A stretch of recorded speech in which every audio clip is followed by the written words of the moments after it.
হঠাৎ করেই যখন চটপটি খাওয়ার মন চায় তখন কি করা আছে, তাও যখন বাজে রাত 10:30 থেকে 11টা। তো তখন ম্যাক্সিমাম জায়গায় কিন্তু দোকানটা বন্ধ হয়ে যায়।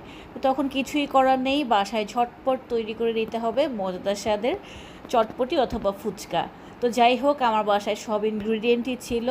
আর হচ্ছে এই চটপটির বোর্ডটা প্রেশার কুকারে ঝটপট সিদ্ধ করে নিয়েছি, সাথে ফুচকাটাও ভেজে দিয়েছি, ডিম আলু সিদ্ধ করে নিয়েছি, আর মশলাটাও ঘরেই ছিল।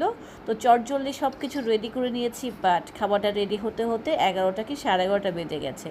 তো দেখতেই পাচ্ছেন ঝটপট এখন আমি এটা সব কিছু অ্যারেঞ্জ করে নিচ্ছি। প্রথমেই চটপটির বোর্ডটা বাটিতে দিয়ে দিয়েছি, তারপর উপর থেকে কিছুটা আলু দিয়ে দিয়েছি পেঁয়াজ কুচি, দিয়ে দিয়েছি কাঁচামরিচ কুচি, সেই সাথে ফুচকাটা হাত দিয়ে ভেঙে দিয়ে দিচ্ছি, সেই সাথে উপরে দিয়ে দিয়েছি টক। তো এটা তেঁতুলের টক ছিল। আমি আপনাদের সাথে ভিডিওটা তো অনেক দিন আগে করা, ভয়েস ওভার এখন দিচ্ছি আর জিভে কিন্তু পানি চলে আসছে। যাই হোক, উপর থেকে ডিমটা দিয়ে দিচ্ছি। দেখতে তো অসাধারণ ছিল, সেই সাথে খেতেও অসাধারণ ছিল।